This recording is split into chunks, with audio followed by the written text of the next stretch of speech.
Hello and welcome to another episode of Boundless Body Radio. I'm your host, Casey Ruff, and today we have another amazing guest to introduce to you now.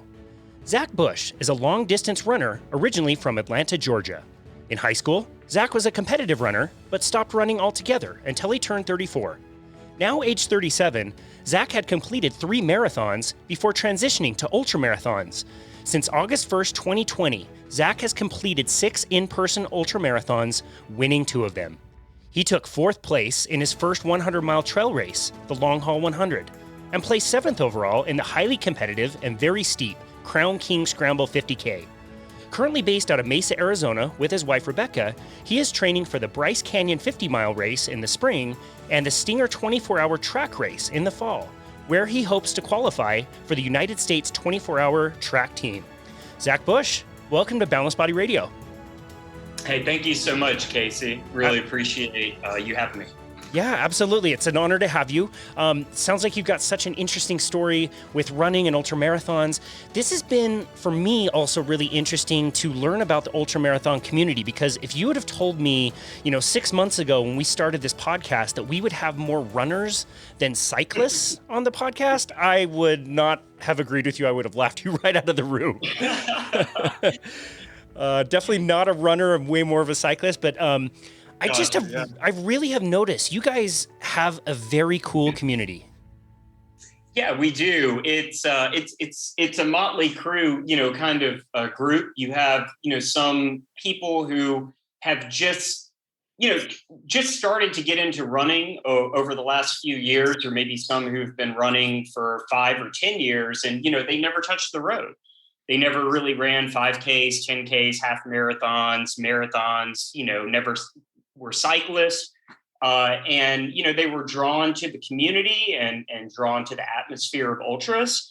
And they're just ultra purists. And then you have some runners like myself, who have a background with track and cross country, middle and longer distances. And once you get into ultras, you can joke and even call, half marathon middle distance, but you know what I mean, mile, 2 mile, 5K, 10K, half, that progression. And then, there have been a lot of folks since COVID with a lot of the major city marathons being closed and, maybe even some people having a little bad taste in their mouth with just, not a lot of road races that probably could be run outside of the major city marathons, like smaller 5Ks, 10Ks. Sure. That didn't really adapt and cap their sizes and try to do smaller races.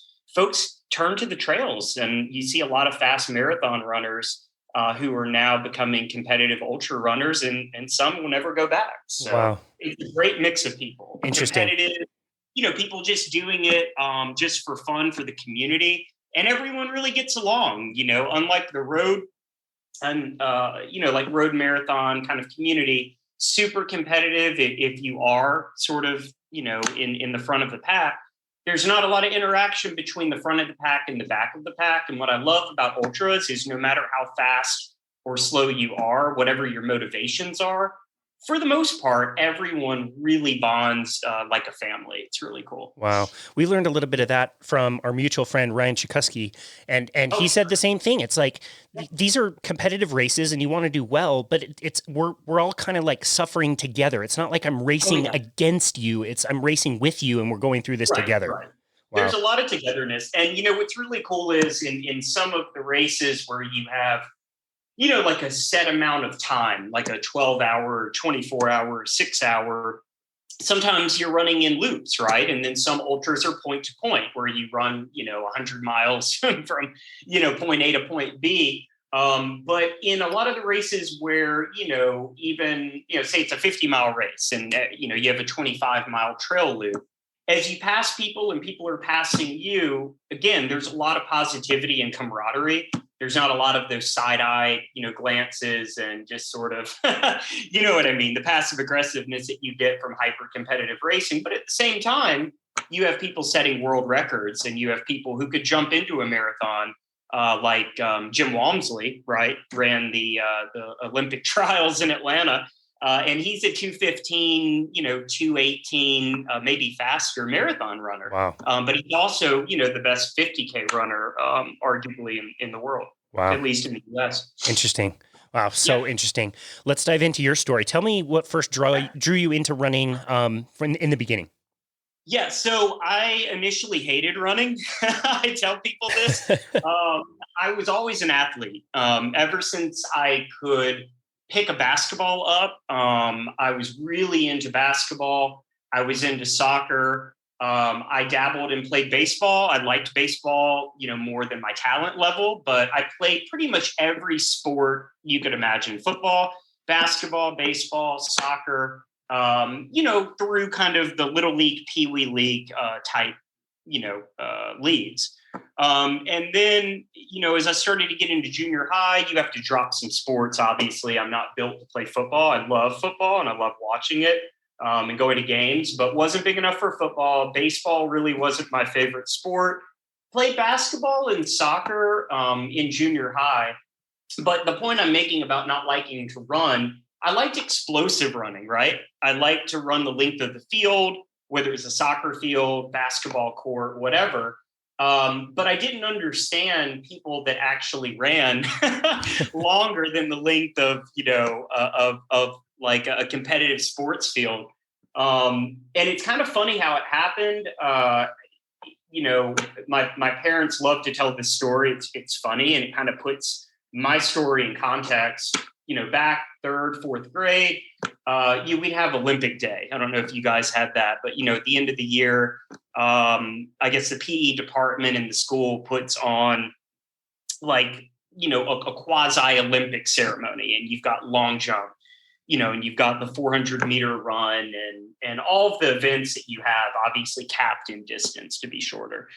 And so my mom got really excited during this race because she thought I was leading the field in, a 400 or 600-meter run, like around a soccer field. My dad had to kind of politely tap her and sort of get her to sit down because I was being lapped. Okay. It was a 400 or 600-meter run, and they made it a very short grass track. And I was literally getting lapped. I fell over my feet. I fell in the grass. It was really pitiful. Wow. So I was not a runner. Again, I was pretty good at basketball and soccer, but I wasn't a runner. And so then kind of moving forward in sixth grade, I guess some states have this, they'll do, a mile fitness test, sixth, seventh grade. And ironically, and maybe not ironically, the head of our school's cross country and track program, the high school program, was also, kind of watching it, just kind of on a developmental level. And for some reason, I just exploded, and I ended up killing the rest of the field in our sixth grade mile test. So he went and talked to his small school. He went and talked to my parents going into seventh grade. And he was like, look, I know Zach is super passionate about basketball and soccer. It's I'm going to be honest with you, it's pretty tough, to get him past junior high in basketball. And if he's really into soccer, that's in the spring. So he's like, why doesn't he try cross country in the fall to stay conditioned? He said, I think he has some potential there. So it took some convincing. I was like, well, what is cross country? I'm like, this is what nerds do. Who runs on trails? I grew up in Atlanta. I was watching Stephon Marbury play at Georgia Tech. I was a ball boy there. Wow, I was like, I cool. play basketball. Anyway, so long story short, I was the worst runner on the seventh grade team, but I got better each race. When I realized I was getting better, it fueled me, and I trained my butt off every summer. I came into eighth grade. I broke the 5-minute mile. I won every race in eighth grade, and then it progressed into high school. So I ended up loving running, and I mainly loved it because you have no limits. If you work hard and you're consistent and you're patient, you own your successes, but you also have to own your shortcomings. And I like that about running. Wow, that's so interesting. As you look back on that coach that talked with your parents and talked with you, is that one of the more influential voices in your life? It was at the time. I ended up running in both Georgia and Tennessee. I was at my first school, up until about ninth grade. And then there's a lot of uber competitive sports in boarding schools. I know they have them in the Northeast, but also in the Southeast. And so I had an opportunity to go run, at an all boys prep school in Chattanooga, Tennessee. They ran their program like a college program. So it was going to help me as a runner.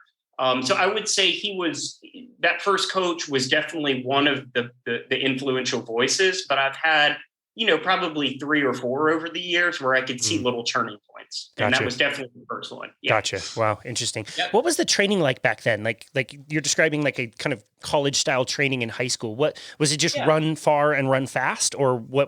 No. So I was training for I ran the 1600 meter. I ran the 3200 meter, the 2 mile in track. And then I ran cross country, and that was either a 3 mile or a 5K course. Chattanooga was really great. I mean, it was awesome. I ran in Georgia at my first school, and then I went up and ran for that other school for 2 years, and then came back to Georgia. So I bounced a lot in high school, but I got to work with different coaches. And the cool thing up there, our long runs were never really longer than probably 12 or 14 miles, but we did a lot of threshold and tempo type work. And I think you really can become a fast runner and a really efficient runner when you work in that threshold range. So we did easy runs, we did threshold runs, and we did a lot of work on the track as well, intensive speed work. But you train different, right? You train differently for different events, and they really knew what they were doing for the sort of middle distance track and cross country runners for sure. Gotcha. I think a lot of people also don't realize with endurance sport how important periodization is. It's not like you're at the peak all year round. Like that's impossible. And the people that start their season running super fast, like those are the people that are definitely going to be slowing down too soon, and they're not going to be able to peak for their event. No, definitely. And I was really fortunate, at every high school of the 3 that I ran at, from junior high through the end of high school, we had coaches who believed in that definitely. I did train over the summer, but over the summer, I never did speed work. Over the summer, I was just running easy base mileage, no racing. And then we had a break. Like in the Northeast, a lot of runners get burnt out because they also have indoor track seasons, which is great. I ran a couple indoor track races, and they're really fun, especially for the mile. You feel like you're really flying around a short track with the banks, but we didn't have indoor tracks. So we had the entire winter off. And then the summer, again, really no speed work. We were just doing kind of easy base mileage. So fortunately, every coach I've ever had has believed in periodization. And I believe in it. And that's something I think that, and also not running for 16 years, kept my legs really fresh. Sure. For sure. Yeah. Well, that's great. Well, I mean, it's good that you had those influences and coaches, and you experienced a lot of success with that, but you also faced a lot of challenges growing up. Can you explain what those were and why you kind of left the sport? Yeah, definitely. So just to be frank, I had issues in high school with drugs and alcohol. And, fortunately, it never escalated to where I had any run-ins, with the law or, anything like that. But you also can't sort of assess, right, alcohol and drug dependency based on the really overly dramatic situations. It was bad for me, right? And it kind of, it started out as a lot of fun, just kind of maybe not the typical, but in some circles, things people get into in high school when they're younger. Added that with following a lot of jam bands, which, outside of the drugs and alcohol, like that's fun. But when you combine the two, I was going and watching bands like Fish play, all of those those hippie rock jam bands. There's a lot going on at those concerts. And then, I was super focused on girls and partying. That's, again, not necessarily a bad thing, but when you combine all of it, my focus definitely wasn't on the academic aspects of school. And, I went to really challenging schools, so I couldn't kind of just skirt by on minimum effort. Minimum effort, would cause a lot of academic issues at a school, like that. So I got, running and being, a polite and charismatic, again, not really a troublemaker, just someone who wasn't really focused on the right priorities. that combined with my running, really gave me a lot of opportunities through high school. But toward the end, I just said enough of this, and I went the way of kind of crazy partying high school or college student, and one thing led to another, and I ended up moving on and getting sober at a pretty young age. But yeah, I stopped running, and I really didn't run again until just a few years ago. So. Yeah, interesting. Yeah. I'm still trying to wrap my head around something you just said. Sure. Are you telling me that somebody has used a drug at a Phish concert? Oh my God. Yeah. So yeah, back then, Phish, string keys incident, widespread panic is huge in the Atlanta, Georgia, and in the Southeast. The first Bonnaroo, all of those concerts. I was one of those Phish kids there. That's amazing. I was an athlete. It was funny. I was kind of a renaissance, right? I was an athlete. I loved college football, basketball. Like, I was all about that. I wasn't like a traditional kind of hippie kid. And I ran competitively. I mean, I was able to sustain that. I think a regret there, obviously, the dependency on drugs and alcohol were not a good thing. And it affected other parts of my life. But the trajectory that I was on in 8th and 9th and 10th grade was a lot different than sort of what I had created in the second half of my high school running career. It wasn't enough of a downturn to not run in college. That was a decision I made. But the trajectory of that 8th and 9th and 10th grade probably would have had me at a highly competitive D1 school versus, a D1 or D2, but, maybe not on the same competitive level. Gotcha. It's always super interesting to look back at life and see all the different, deviations and signposts and things that made us who we are. Where did you end up at school, and what did you end up studying? So I ended up at the University of Mississippi, Ole Miss. That aligned with my life values. My senior year of high school, big party school in the Southeast, but a beautiful school. And so I ended up, there initially. I wasn't done kind of with the issues that I had going on, and so I had to leave after my freshman year. I initially got sober for a period of time. I actually stopped using drugs altogether when I was about 19 or so, and then went back to school at Georgia Southern University in Southeast Georgia, where I was living at the time. Yeah. Gotcha. And then your profession after that? Yeah. So my profession changed. I love the journey. Like, just as we talk about sort of the journey from darkness to light, I feel like there really is no darkness or light, right? Like, our whole journey in life is pretty awesome if you look at it that way. So when I came out of college, I went to graduate school, and I actually was a university professor from ages 23 to close to 30. I taught up in the New York City, New Jersey area. And then I also came back and taught at my alma mater, Georgia Southern. And then that was a great experience. I don't think it was really what I was called to do. It made sense after graduate school and for the degree I was in, and I got a lot out of it. But I moved on, and I actually ended up in sort of the tech industry. Gotcha.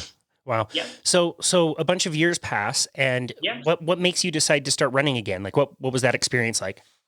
Yeah. So I guess I had a void I really didn't know existed for a while. I like I said, I really quit running at 18, and like, in my 20s, in sort of the early 2000s, even the racing world that we have today, like with the world major marathons, half marathons, and the vacation racing, that really wasn't that big back then. So people that ran, right, they ran, maybe they were out of college, and they were transitioning into like 10Ks and that kind of stuff, or you had the old school runners from the 70s and 80s who just continued to run as long as they could. But you really didn't have the same like national excitement and craziness over just doing 5Ks, 10Ks, half marathons, regardless if you were competitive or not. So I just never thought I would run again. And as I got sober, first I got off drugs and haven't touched that in almost a lifetime. Kind of was drinking a little bit, functionally drinking. And I wanted to stop that because I had been back in the gym. I was lifting weights. I was getting pretty large for my frame. And I was lifting 6 days a week. And I was a typical, gym rat where I would joke about hating cardio and leg days, and just trying to bulk up as much as I could. But, I found that as I was cleaning my diet up and I was lifting, I really still didn't have the kind of energy that I would have from doing cardio. I didn't feel as good. And, I'm a healthy person. I just want to feel better, right? No matter what I'm doing, I want to feel better, get the most out of myself. And so the running bug, hit me. It hit me around the spring of 2017. And I ran for a few months and made some mistakes, and talk about that later. Took a little time off. And then by the spring of 2018, it bit me again. And I haven't stopped since. So wow. It's been fantastic. That's great. Let's talk about some of those mistakes that you made when you jump back in. I think it's really common for a lot of people to maybe like do too much too soon. Was that part of what you had? It was, and it was a little complicated for me because I had, a pretty decent running background, and my body, I joke about being kind of skinny fat. Like when I took those years off, I never really gained weight, even from drinking beer and wine. But I was probably a little skinny fat, I hadn't run in a long time. And so when I came back in my mind, I wasn't trying to run like high school speeds. I just wanted to complete a marathon, but I didn't know anything about, nutrition for longer running. Like when I was in high school, I never really ran beyond maybe 14 or 15 miles. So as I was training, I made mistakes of, ramping up my mileage too soon. I really wasn't running too fast. That's a mistake people make, where they do every run at like a 5K pace and and it breaks them down. Yep. I was running pretty appropriately easy paces, but I was ramping my long runs up too quickly. I ran a trail marathon like 3 weeks into running after being 16 off, and had a good I had a good trail, marathon for what it was, and my body felt great. But the mistake I made was, I felt so good doing that the next weekend, instead of slowly easing up my long runs over 3 or 4 months, I did a 20-mile trail run the next weekend and got injured. So, ramping up mileage too quickly, biting off more than you can chew too quickly, being a little overconfident, and then mainly too, not knowing how to fuel for long runs. Like I thought, okay, I've heard of gels. We didn't have gels when I ran in high school, but if I take a gel, every 6 or 8 miles of a 20-mile run, I should be fine. And this is again in South Florida in the middle of the spring and summer. That's a disaster. Wow. When you're doing a long run. So I made those mistakes. I didn't make as many of the newbie runner mistakes because I had run, for years before, but definitely for whatever your distance you're training for, you can definitely make mistakes if you're a 5K runner getting into marathons, or even a marathon runner getting into ultras. There's always so much more to learn. Sure. So you were doing primarily kind of like marathon distances as your main competitive races as you got back in? Yeah, I was trying to get into marathons. I ended up running, and again, with periodization, my former coach, and I had 3 marathons planned for 2019, and they were all spread out, by 4 to 6 months. I think the longest one from the spring to the fall, was probably 7 months, but they were all spread out with a recovery month in between and a new build, So yeah, I ran some 5Ks, 10Ks, a few halves, and then I ran 3 marathons before COVID. Gotcha. And that was all between 2018, like fall 2018 and, February of 2021. Gotcha. What were some of the training tools that you were leveraging at the time? Heart rate? Were you, Yeah. certain shoes? What were you using? Right. Yeah. So when I was training for road races, I was not doing heart rate training yet. That's something that I've been doing with my awesome coach, Dawn. I'll talk about later when I got into ultras. But I think I was doing training that set me up really nicely for heart rate training. If you've heard of Matt Fitzgerald, I don't know if I've heard of him. So like 80-20 running. Like Matt Fitzgerald wasn't my coach, but my coach was coached by Matt Fitzgerald, my first coach, not my current coach. And so when we worked together, she had me doing a lot of 80-20 running, one, because she believed that a stronger aerobic base would keep me fresher for really hard speed work or tempo work. And then occasional tempo work, right, wouldn't burn me out and would allow me to jump back into aerobic running and just get really fit that way. It keeps you fresh. So we were able to build my miles up doing 80-20 running and keep me injury free. And I had 18 months of PRs in every race I ran. Wow.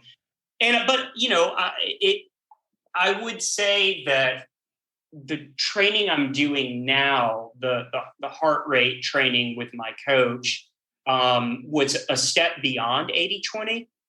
When we realized too that like a lot of my easy efforts were actually faster than I thought with 80-20. Because with 80-20, you're doing a lot by feel. And I really believe in feel. Like I don't believe in getting so caught up in what your watch says with your heart rate and your paces. People can get data crazy. I'm not even on Strava. Like people are nuts about data. People are nuts on Strava. I had to leave Strava for sure. Cyclists are so bananas on Strava.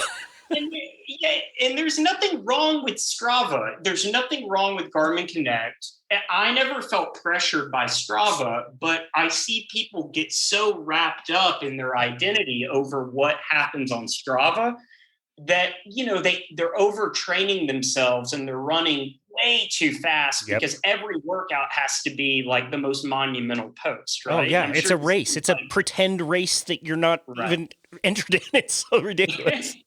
Also, it's not so bad, right? To be like a little, more vague about your training, because in the end, right, it comes down to what are you doing in your races, And so, but not to digress, to say this, I would say that the way my current coach trains me kind of through a mix of maffetone and Lydiard methods, I think is even more effective than what I did with 80-20, because with 80-20, I might think in my mind, okay, an easy run should be like zone 1. And certainly for like a recovery run or even a recovery cycle, zone 1 is totally fine. But if you're doing a lot of aerobic work and your heart rate is at zone 2 or zone 3, you're still in aerobic. Like you're getting enough out of the workout, but you're not pushing yourself into a threshold level that you have to recover from. Yep. And we found that like my zone 2s and zone 3s for my fitness level were a lot quicker than I was doing a lot of my aerobic runs in 80-20. And that's not from pushing harder. That's just from cumulative fitness. Sure. So there have been bigger gains from the low heart rate aerobic runs. I mean, again, you don't get faster from aerobic running, you get fitter and your endurance is better. But at the same time, you can also do your aerobic runs too slow where you're not getting really any benefit at all as well. And so gotcha. It's been good. Yeah, it's been interesting. Good. Yeah, I guess I have two things to say to that. The first is we were lucky enough to interview Dr. Phil Maffetone yesterday, which was an amazing experience. Super cool. I can't wait to hear that. Oh, it was great. The dude is just a master. He's a legend. He's a master. And, he came up with his formula and is validated over the years. And that 80-20 is a great place to start. And I agree with you. I think it's a great place to get a feel. We would prescribe the 80-20 to people when I was back at the gym working, but we were validating everything using metabolic carts and showing people where they were burning the most fat. And so we could give them very specific ranges where your actual zone 1, zone 2 is based on, your fat burning and things like that. But invariably, if you train the right way, yes, you raise your aerobic base, you increase your efficiency, you burn more fat at higher and higher heart rates. And I love that you mentioned the subjective versus objective. You've got the data, you also have how you feel. And for a lot of people, marrying the two can be really difficult. And I think it's really easy to go too far one way or too far the other way. I haven't used a heart rate monitor in quite a while. And in preparation for the interview with Phil Maffetone, I decided on my ride this weekend, I would throw on a heart rate monitor just to see. Like, I haven't looked at the data for a long time. And I've been, working on my breathing. I've been mouth taping. I've been doing a lot of nose breathing. Patrick McEwen, the author of the Oxygen Advantage, has really helped me understand that a little bit better. And I was shocked to see that I could ride at a pretty good clip, nose breathing at like 170 beats per minute. And I would have had no idea. I would have guessed that I was like, 150, whatever. And so I think it's cool to have the tool, but not to get so caught up in it. Just use it to validate a few things. You know what I mean? Yeah, definitely. And, and again, I want to give a lot of credit to my first coach with 80-20, because that is a great way, again, to make really big strides, but also to stay injury free. You learn a lot about your body and feel. Like you said, I can go out and maybe not diagnose it down to the beat, but like, I know what my 5K, anaerobic workout feels like. I know what, my threshold, 1 hour sort of what pace can I hold for an hour to a half marathon. And then certainly know what an easy pace feels like. And so sometimes you're going to have issues, with technology. Like I have used heart rate monitors.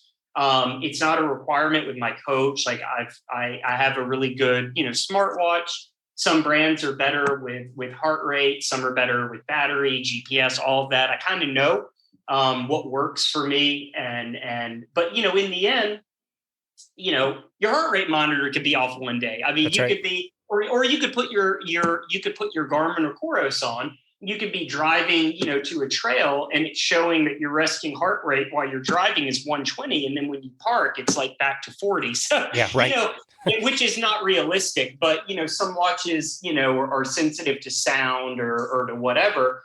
So in the end, it's good to trust your body, but you really can't trust your body until you have subscribed to some type of training and you've put the hours and the days, the weeks and the months in and the years to be able to kind of know your body. Yeah, gotcha.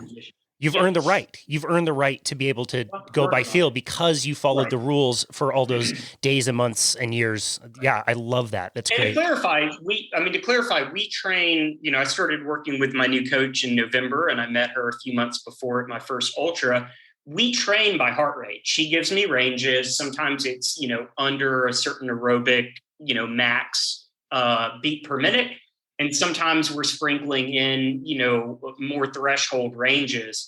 But in the end, she tells me, you're in a race, we have these certain heart rate ranges, because a lot of my races are training races. I only peak for one, goal race. But in the end, too, at some point, if how you feel, is better than where your heart rate is at or whatever, like in the end, you have to trust your body. Yep. I love that. I love that. I totally agree.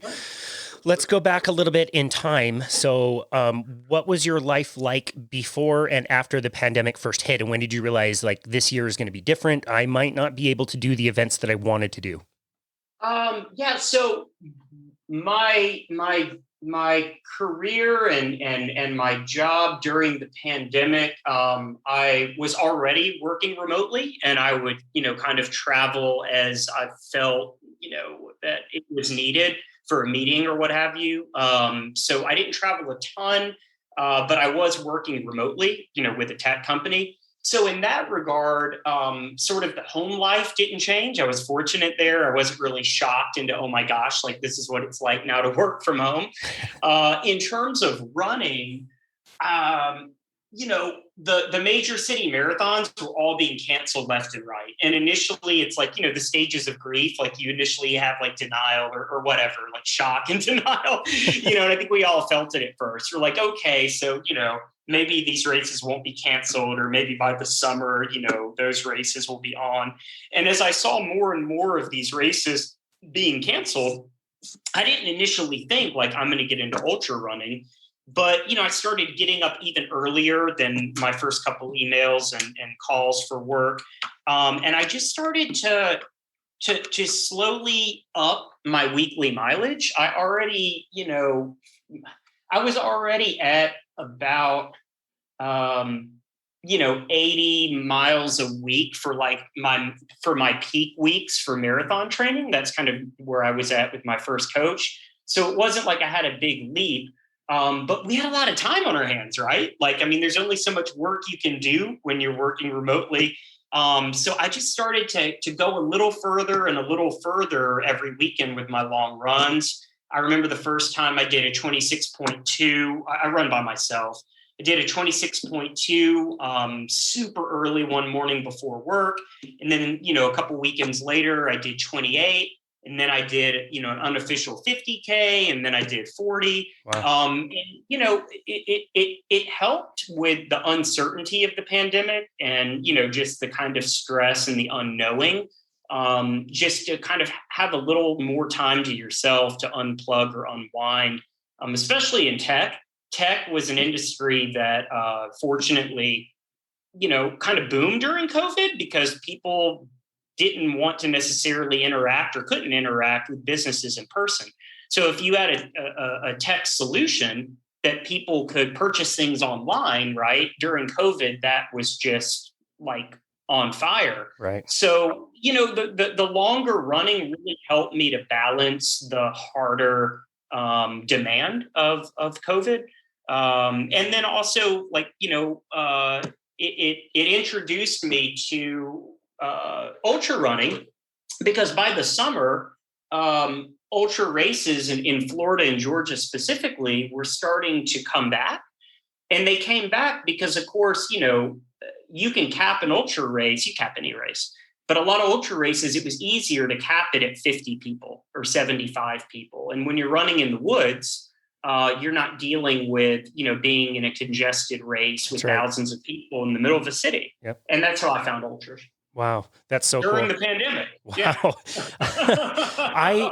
I really love that. I love that approach. I see so many people, especially in the health field, that are just, that they hate the pandemic. They hate everything. They're complaining about everything. They just want to go back to normal. But other people are like, I don't like what's happening, but this is an opportunity. Like, you discovered something.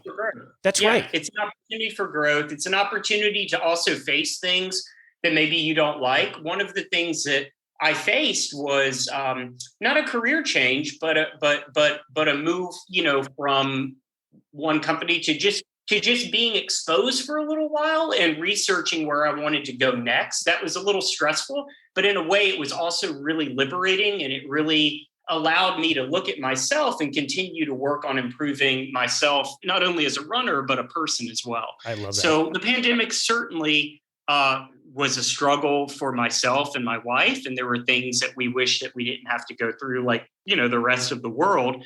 But I also looked at the pandemic in the moment, and also, looking at it retroactively as we're hopefully coming out of it, as an opportunity people had to really grow, whether it was growing through discomfort or growing through, maybe less discomfort. It certainly was an opportunity to try to become a better person. I absolutely love that. I totally love that. I totally agree with you.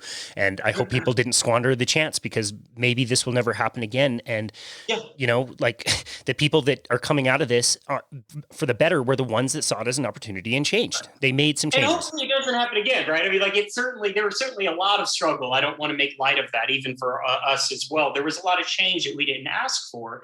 But at the same time, I don't think we'll ever be in a situation again where we are with ourselves and, with our family, or again, with ourselves, to be able to examine ourselves in the way that we did during the pandemic. I've never seen it in my short lifetime, but certainly I don't think we'll have an experience like that again. Yeah, I agree. Where things slow down to that extent. Yeah, I agree. That's very, very great point. As you're doing some of these longer runs, I'm wondering what is going through your head when you do them? Is the goal to be kind of more empty? Are you mulling things over? Are you listening to either music or like podcasts or books? Like what do you think about when you're running those distances?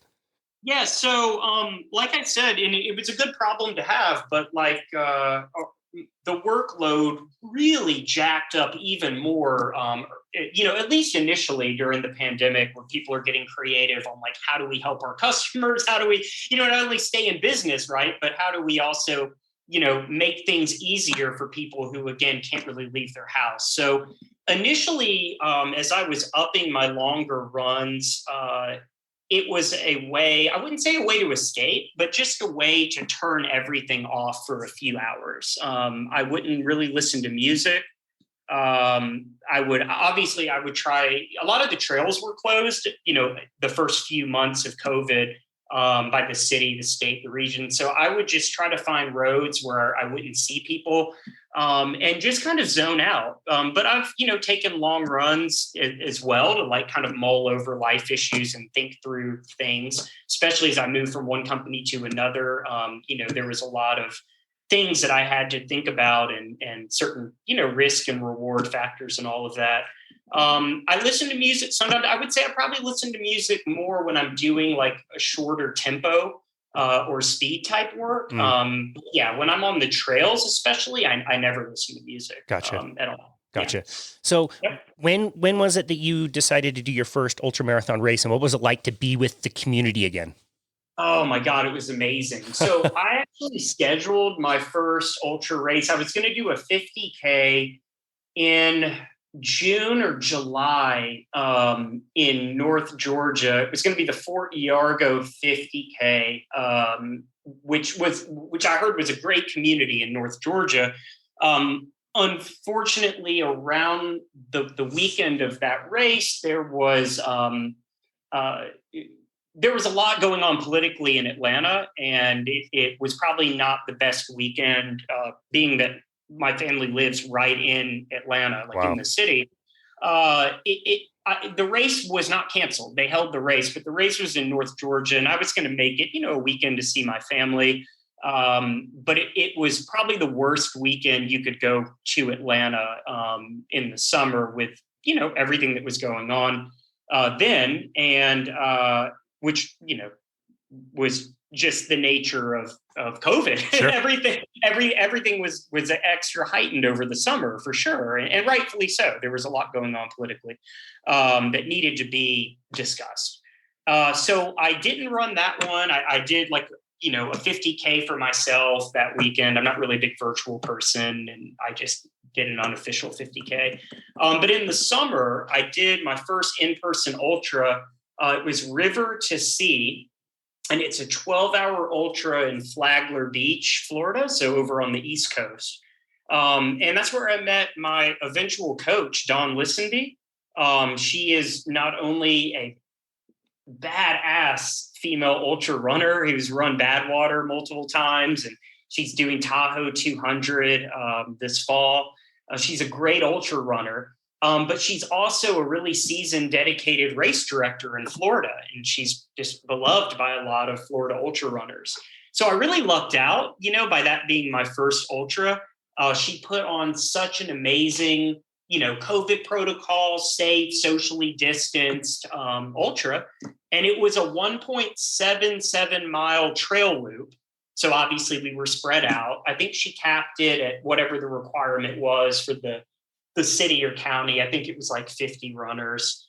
And I had an absolute blast. I'd never been to an in-person ultra. I just watched a lot of documentaries, on YouTube and Prime, and it was everything that I hoped for. And I was thinking, if she could put on such a warm, supportive, fun, legitimate ultra during COVID, I'm like, I can't imagine what it will be like kind of post-COVID, as the Yeah. restrictions start to kind of dwindle even more. Wow. So I'm glad that was my first, and I was hooked. And I also met, Dawn, who is a very, very close friend and coach, and mentor. That's awesome. That's so cool. I want to hear. It was August 1st. So like literally Wow. from August 1st on, I've been doing ultras. Wow. So cool. Yeah. So I want you, if you don't mind, look back at a race where you experienced a lot of success and what that was like. And I also want to hear about a race that maybe didn't go your way, but ended up teaching you some great lessons. Sure. Yeah, and you can learn, I think, even more from races that don't go your way. Agreed.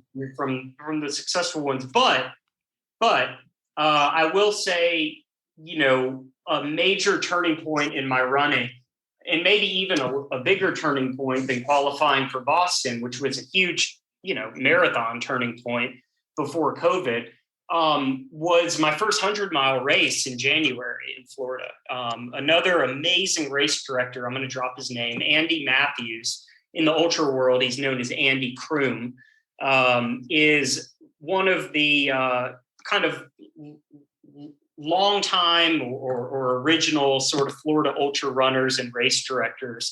And he puts on, don't quote me here, but I believe it's the only Western States qualifier. I know for a fact, and it's the only Western States endurance run qualifier in Florida, but it's one of the only in the Southeast.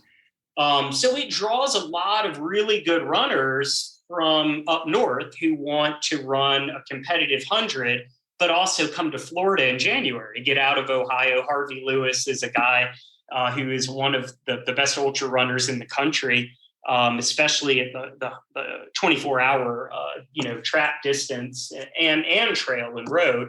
So he travels and runs that race from Ohio, gets out of the snow. And other runners come, from other states. And then we have a lot of really good 100-mile runners in Florida. People don't realize that in Florida, we train in such thick humidity. And most all of our races are in so much heat and humidity that I joke it's like poor man's altitude. So in the ultra world, sometimes like the East Coast is, the people out west in the ultra world, kind of are a little hesitant to look at East Coast running unless it's folks up in like Vermont and, Maine and New York, where they have elevation. But in Florida, it's tough to run races because it's like 100% humidity. So my breakout race was my first 100. I did a short training block for that with my new coach from November till January.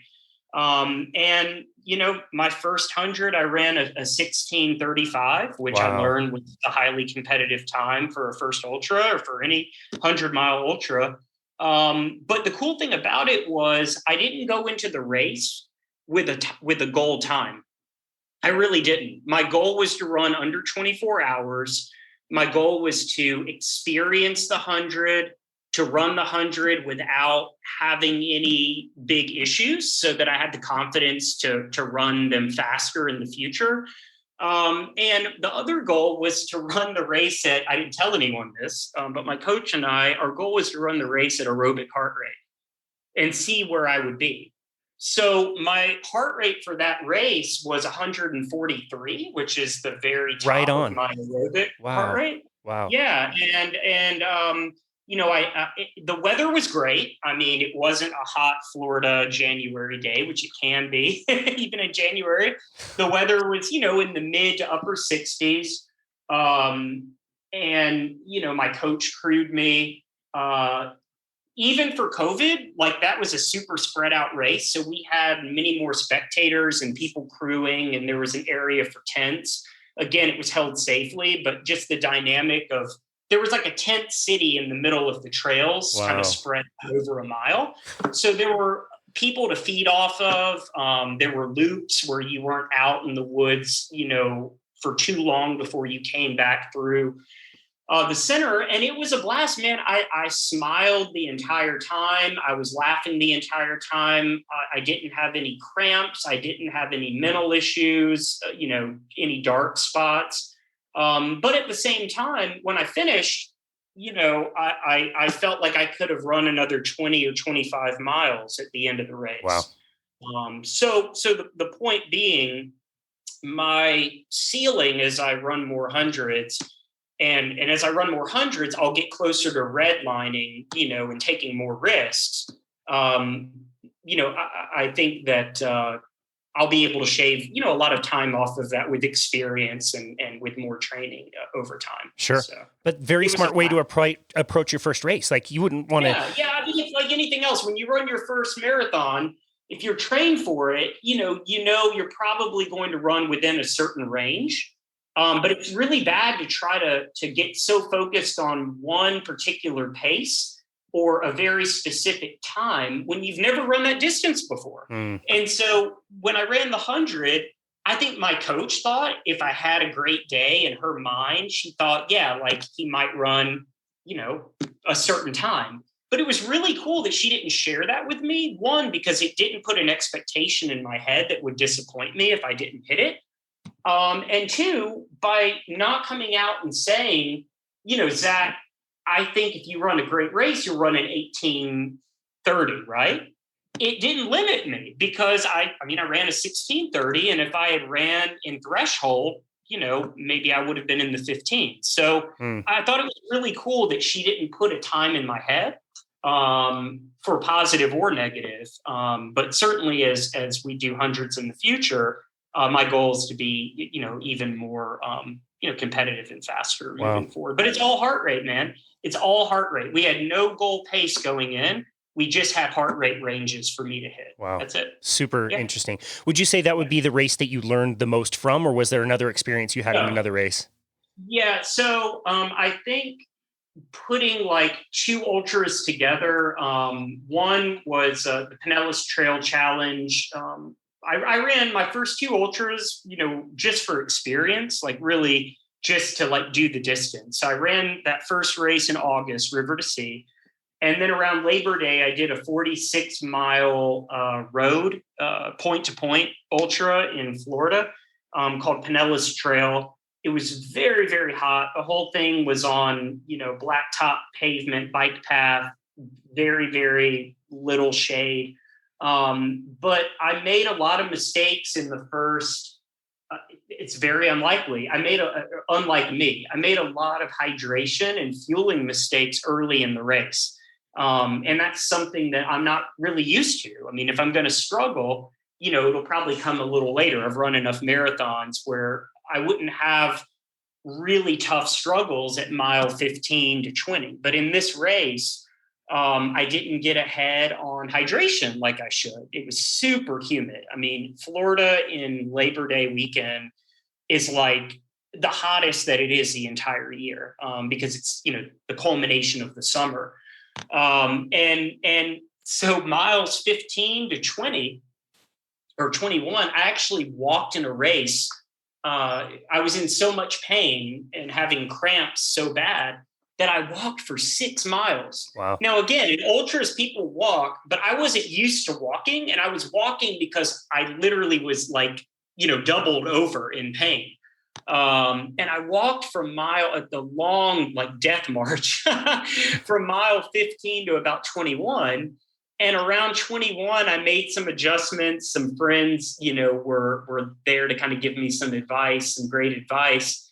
And we made some adjustments. And, right as I got out of my chair and I was feeling better, from mile 21, to late in the race, I just took off. And it was such a cool feeling to know in an ultra, things, one, can always go sideways. I mean, even in a marathon, things can go sideways, but things can really go sideways in an ultra. But the thing that I learned is many things that can go wrong in an ultra, you have the time in an ultra to really turn it around mentally and physically. You could have the lowest of the low, and then you could literally have the highest of the high a mile or two later if you just keep going. Wow. And so mentally, that was it was not a good race for me, but I finished it, and I finished it with a smile. And I was so proud that, I do believe that people need to DNF if they are injured in a race. or if they are violently throwing up and they're sick, or if they're in caloric deficits. I'm not the kind of runner that believes you finish a race even if it's going to kill you. But I'm also not a runner that DNFs a lot. I look at DNF as, do nothing fatal. And if you're about to do something fatal, you need to pull out of a race. There's always another race to train for. You do not need to kill yourself just because of your ego trying to finish a race. But in this race, I toyed that line and I realized there was no reason to pull out of this race just because it wasn't going the way I thought it would. I sucked in my pride. I walked those miles. I made an adjustment, and then bam, I was running again. And I finished, I finished the race when I could have easily have dropped out and just been like, it wasn't my day. So I learned a lot from that. I think this is the reason why I'm drawn to all you ultra marathon runners. Like the life lessons you guys take out of this sport. Like we as humans evolved persistence hunting as a group, and we needed each other. We needed to cooperate so that we could chase down big prey to get the proteins and fats that we needed. And I see so much of that in this community, and what an amazing lesson to take with you in life. Like sometimes things are hard, and it's okay that sometimes things are hard, and you can push through them. Don't kill yourself, but you can get through. Right.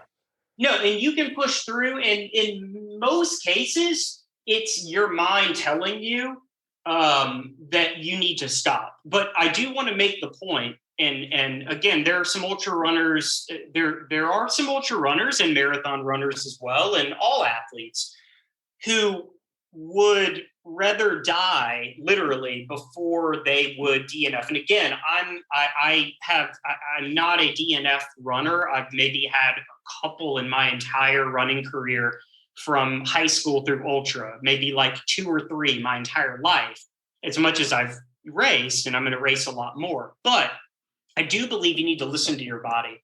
And in that case, there were adjustments that were made that showed me it was just mental. Once we took care of the physical and the physical was resolved, the feeling of euphoria to be able to push beyond that was something that I had never experienced even in a marathon. And fast forward, right? That was in September. I've only run 6 ultras. So within another race or two, I won 2 ultras in a row in Florida and in Florida and Georgia in November, December. And then I ran that 100-mile race. But you can't the point, didn't win that. I ran that 100-mile race. I was the first runner for Florida, but I came in 4th in that race. But the point being, you can have a really crappy race where you're like, there's no way that I'll ever be competitive at this distance, or a run, right? You do a run and you're like, how in the world is my race pace going to be 2 minutes per mile faster than the slugfest that I felt today? But as long as you believe in yourself and you're consistent and you don't, cut corners and you don't rush your training and you don't get impulsive, you have bad days, you have good days, but the process will take care of itself. Like you will produce if you just keep moving forward. And that's a big lesson from ultra. Just keep moving forward. I love that. I absolutely love that. If you're going to fall forward. That's exactly fantastic. Tell me about some of the events you have coming up this year and how special are they going to be when things are fully open and we're past this pandemic? Sure. Yeah, for sure. So this weekend, I'm doing my last training race before my goal race in May. I'm running the Whiskey Basin 60K, which is a really competitive ultra in Prescott for non-northern Arizona people. I've learned Prescott, and I think it's Tempe versus Tempe. Oh, really? That's funny. I didn't know that one. Yeah, well, I've heard it both ways, but definitely Prescott. I've always known Prescott, right? So I have a 60K trail race up there this weekend, training race, but I plan to be competitive there. And then my spring, primary goal race is Bryce Canyon 50 mile up in your state. I guess. That's right. Welcome. Southern Utah. Yep. Yeah, I'm excited about that. We have some friends that live in Kanab, so beautiful. I've seen all these pictures and videos from that beautiful town, and it'll be nice to be there in Hatch, Utah, and that whole area. I think it's Hatch near Bryce Canyon. I think that's one of the towns. I'm not sure. And then my big goal for the year, outside of running my first 100, is a 24-hour track race in Atlanta called the Stinger, that I'm very excited about. And I hope to, put some big miles up at that race. That's great. Wow. Yep. Super cool. Dude, this has been such an amazing and enlightening conversation. I've learned a lot. Thank you. Getting to know you. You're a great guest and have shared a lot of great stories and great lessons. I'm going to change the nuance of the question that we normally ask, which is, what is one simple thing the listener can walk away from? I would love to ask you, what is one lesson that you have learned above all others by doing ultras that you could bring to your life and also share with other people, regardless of whether they're running ultra marathons or not? Yeah, I think the biggest lesson that I've learned really from running and training and what I've taken into my everyday life is that daily and weekly and monthly and annual dedication and discipline always trump motivation and inspiration. Like, motivation comes and goes, and being inspired to do things comes and goes. And I know people say like they always stay motivated, but it's just not true. There are going to be some mornings where you have no motivation. But if you have a foundation of dedication and discipline, it will always carry you through, right? It will always carry you through. And again, you'll be more motivated when you see the results of your dedication and discipline. But I always believe discipline is much more important than waiting for inspiration or motivation. I love that. What a great lesson. A lot to learn from that. Where can people go to find you and connect with you? So Instagram, I have a running page on there, and the handle is running_beyond_Zach. Or you could look up Zach Bush and probably see a running picture on there on Instagram. But that's Running Beyond Zach, and then also Facebook as well. Pretty much every ultra runner I'm connected with on Facebook. That's great.